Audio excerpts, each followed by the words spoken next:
Welcome friends, welcome to my channel Fact Talk with Ajay. In the series of data structure, we are now talking about the characteristics of the algorithms.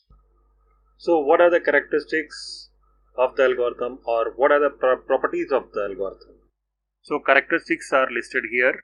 We'll discuss one by one. So the first property is the input and output of the algorithm. So input, every algorithm must have inputs, although there may be some algorithm which may not have any input. That means they may have 0 or more than 0 inputs, and every algorithm must have some output, otherwise algorithm is of no use. So it must generate some result.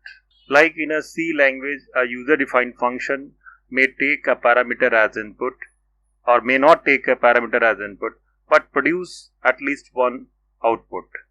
That means a function may return a value, but at least it will produce some result. So we can say that the output is always produced by an algorithm. Unambiguous and clear. Every algorithm must have all the statement unambiguous and clear. It should have a single and exact meaning whatever we have written the statement. We cannot write any statement which cannot be understood by the human being or by the computer, which means if we human cannot solve, then the computer can also not solve.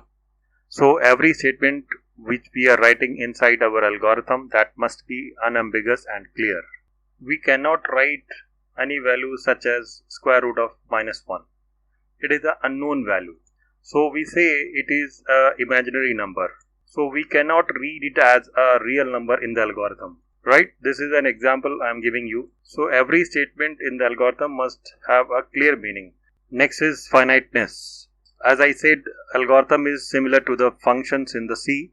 Every function has got some set of the steps or instructions. So each of the instruction is executed and it is terminated.